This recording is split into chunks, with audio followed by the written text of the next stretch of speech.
Game on NBC Premier League. Hapa tupo live kabisa kutoka visiwani Zanzibar. Hivyo basi nikukumbushe tu, kama wewe unatuangalia na ni mgeni, hakikisha umesubscribe na kubonyeza alama ya kengele, kwani tunaleta kila matukio yanayotokea kwenye dabi ya Kariakoo ambayo inapigwa live kabisa hapa visiwani Zanzibar kwenye dimba la New Amani Complex. Sasa tunarudi kwenye mechi ambayo inawakutanisha watani wa jadi Young African na Simba Sport Club, ambapo Simba ndio wageni wa mchezo huo, Young African ndio wenyeji wa mchezo huo. Lakini mchezo umeanza kwa pressure kubwa sana na matukio mengi sana yametokea, ambapo Simba Sport Club wamekosa nafasi. Sasa nafasi zote tunakuchambulia hapa Atubone Media. Hivyo basi hakikisha umekaa na sisi mwanzo mpaka mwisho wa hii video. Pia niendelee kukukumbusha wewe, kama bado hujabonyeza alama ya kengele na hujasubscribe, unapitwa na matukio mengi sana. Hakikisha umesubscribe na kubonyeza alama ya kengele ili usipitwe na matukio haya. Basi tunaanza moja kwa moja live visiwani Zanzibar, ambapo Simba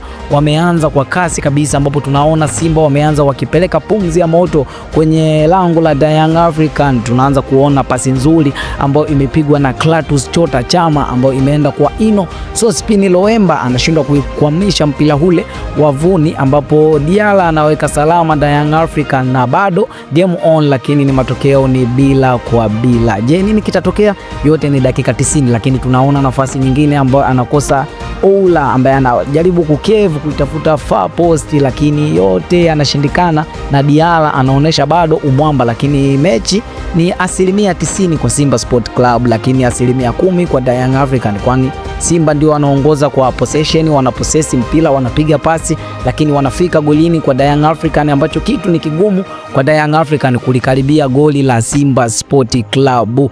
Tunaanza kuangalia Oula amekosa nafasi ya bure, Ino Sospin Loemba amekosa nafasi ya wazi, na ukianza kuangalia Simba bado wanatengeneza, wana create chance nyingi sana, kwa sababu wenyewe wameweka viungo wazoefu kama Clatous Chota Chama. Je, Simba watapata goli? Pia tutakuletea hapa Atubone Media. Nini kitajiri? Pia tutakuletea hapa Atubone Media. Hivyo basi usisahau kusubscribe na kubonyeza alama ya kengele ili usipitwe na matukio yanayoendelea kutoka kwenye dabi ya Kariakoo. Mimi ni Atubone Media, hadi wakati mwingine, bye bye.